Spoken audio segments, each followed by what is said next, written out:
বাংলাদেশের সিরাজগঞ্জে রবীন্দ্রনাথ ঠাকুরের পৈতৃক বাড়িতে ভাঙচুরের ঘটনার ধিক্কার জানিয়েছে রাজ্যের সংবাদ জগতের সর্ববৃহৎ সংগঠন অ্যাসেম্বলি অফ জার্নালিস্ট। রবিবার রবীন্দ্র শতবার্ষিকী ভবনের সামনে আয়োজিত হয় এই ধিক্কার সভা। পরিবর্তিত পরিস্থিতিতে ন্যক্কারজনক পরিবেশ তৈরি হয়েছে বাংলাদেশে। জাতীয় সঙ্গীতের স্রষ্টাই আক্রান্ত বাংলাদেশে আঘাত করা হয়েছে বাঙালি গর্বে, এর বিরুদ্ধে ব্যবস্থা নেওয়া উচিত বলে উল্লেখ করেন অ্যাসেম্বলি অফ জার্নালিস্টের সভাপতি সানিদ দেবরায়। এবং রাজনৈতিক কারণে আমরা বিভক্ত, তা সত্ত্বেও বাংলাদেশের সঙ্গে ছিল আমাদের একটা নারীর যোগাযোগ। পরিবর্তিত পরিস্থিতিতে বাংলাদেশের নতুন সরকার এবং তার প্রধান উপদেষ্টার নিয়ন্ত্রণে থেকে এই সমস্ত কর্মকাণ্ড বাংলাদেশে ঘটছে বলে আমরা বিশ্বাস করি। একটা অত্যন্ত ন্যক্কারজনক অসাংস্কৃতিক পরিবেশ সেখানে গড়ে তোলা হচ্ছে, যেখানে ভাইয়ে ভাইয়ের মধ্যে দাঙ্গা লাগানো হচ্ছে, নারীদের উপর লাঞ্ছনা নেমে আসছে এবং সার্বিকভাবে সংস্কৃতিকে জলে চুবিয়ে মারার অবস্থা হয়েছে। এমনি একটি অবস্থায় রবীন্দ্রনাথ যে বাদ থাকবেন না তা নিয়ে কোনো সন্দেহ নেই, কিন্তু তবুও বোধহয় কোথাও সন্দেহ ছিল এই কারণে যে এই দুটি দেশের জাতীয় সঙ্গীত রচিত হয়েছে রবীন্দ্রনাথের কলম ধরে। তার মস্তিষ্ক প্রসূত, তার মেধা প্রসূত এই যে দুইটি গান, দুইটি জাতীয় সঙ্গীত দুই দেশের, এটা চরাচর বিশ্বকে মুগ্ধ করে রাখে। আশ্চর্য হয়ে আমরা দেখলাম একদিকে ওরা রবীন্দ্রনাথের সঙ্গীত জাতীয় সঙ্গীত হিসাবে এখনো গাইছেন, অন্যদিকে রবীন্দ্রনাথের পৈতৃক ভিটেতে আক্রমণ করছেন। এটা আপামর রবীন্দ্র প্রেমী বাঙালি এবং সংস্কৃতি অনুরাগীদের কাছে একটা অত্যন্ত দুঃখজনক সংবাদ। জুন মাসের কোনো একটি তারিখে 8 বা 10 এই ঘটনাটি ঘটে। এর প্রতিবাদে এই ন্যক্কারজনক ঘটনাকে ধিক্কার জানাতে সংস্কৃতি প্রিয় মানুষেরা দুই বাংলায় সমবেত হয়েছেন। বাদ যায়নি কাছাড়, ত্রিপুরা, আমেরিকা, কানাডা সহ বৃহত্তর পৃথিবীর বিভিন্ন অঞ্চলে যেখানে যেখানে সংস্কৃতি প্রিয় এবং বাঙালি মানুষ রয়েছেন তারা প্রতিবাদ জানিয়েছেন।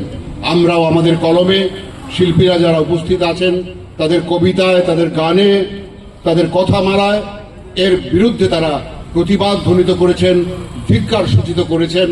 তা সত্ত্বেও আজকের এই দিনে আবার আমরা একসঙ্গে সমবেত হয়েছি। আবার এখান থেকে, এই মঞ্চ থেকে বাংলাদেশের সরকারের কাছে আমরা এই খবরটুকু পাঠাতে চাই, এই ধিক্কারটুকু পৌঁছে দিতে চাই।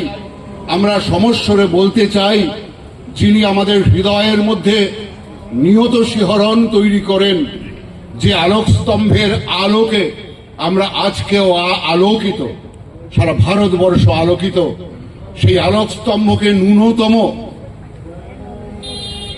অন্ধকারের ছোঁয়া পৌঁছিয়ে দিতে গেলে আমরা চুপচাপ থাকবো না, আমরা রাস্তায় নামবো। আমরা আমাদের সরকারের কাছে আবেদন রাখবো সমবেত কণ্ঠে যে এর বিরুদ্ধে ব্যবস্থা নেওয়া হোক। ইতিমধ্যেই ভারত সরকার এই বিষয়ে বাংলাদেশের রবীন্দ্রনাথের মূর্তি ভাঙা মানে প্রত্যেকটা বাঙালির হৃদয় ভাঙার শামিল।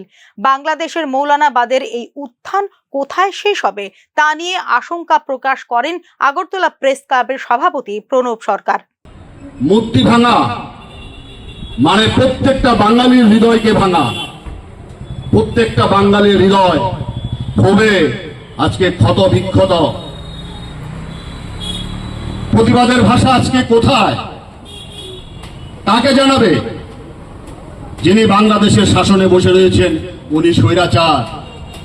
অনেকে বলেন ইউনূসের সরকার, আমি বলি স্বৈরাচারী সরকার। যে সরকার বাংলাদেশের স্বাধীনতাকে স্বীকার করে না, নজরুলকে স্বীকার করে না, সুকান্তকে স্বীকার করে না, শেখ মুজিবুরকে স্বীকার করে না, সেই সরকার কবিগুরুকে স্বীকার করবে, সেটা আশ্চর্য হয়ে যায়।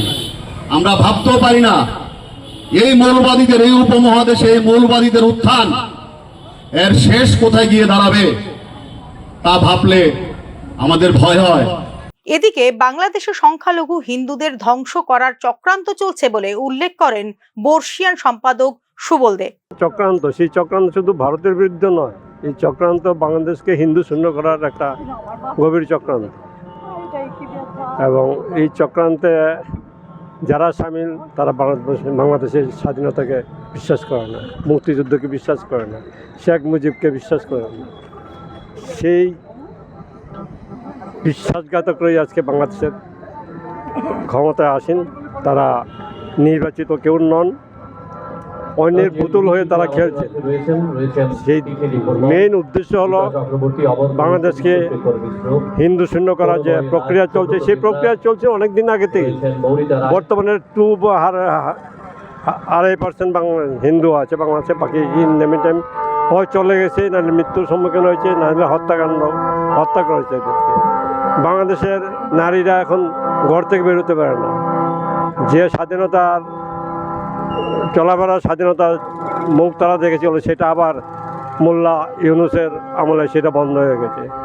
এটা অস্বাভাবিক পরিস্থিতি চলছে বিশ্বে, যা অন্য দেশে দেখা যায় না। একদিকে বাংলাদেশে বাঙালির গর্বে আঘাত হানার এই ধরনের চক্রান্তের বিরুদ্ধে প্রতিবাদ জারি থাকবে বলে জানিয়েছেন রাজ্যের বিশিষ্ট সাংবাদিক তথা অ্যাসেম্বলি অফ জার্নালিস্টের বিশ্বেন্দু ভট্টাচার্য। বৃহত্তর অর্থে যারা বুদ্ধিজীবী, লেখক, সাহিত্যিক, তারাও এটার অংশ। তো আমরা মনে করেছিলাম যে এই ঘটনাতে আমাদের প্রতিবাদ করা উচিত, তাই আমরা আপনাদেরকে অনুরোধ করেছিলাম, আপনারা আমাদের আহ্বানে সাড়া দিয়েছেন। সেই জন্য আমি প্রত্যেকজন শিল্পীকে আমরা আশা করব রবীন্দ্রনাথের বিরুদ্ধে যেই অন্যায় হয়েছে, রবীন্দ্রনাথের স্মৃতির প্রতি যে অন্যায় করা হয়েছে, আমাদের মননে যে আঘাত এসেছে, এর বিরুদ্ধে আমরা প্রত্যেকেই প্রতিবাদী হব এবং আগামী দিনেও আমাদের প্রতিবাদ চলবে।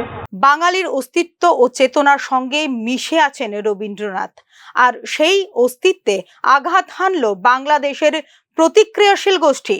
প্রতিবাদে ক্ষোভের আগুনে ফুঁসছে গোটা বাঙালি, সমালোচনায় সরব হয়েছে গোটা বিশ্ব। বাঙালির গর্বে আঘাত হানলে প্রতিবাদের ভাষাও সেই রবীন্দ্রনাথ। তা আরো একবার দেখিয়ে দিল assembly of journalist. Bureau report, news now.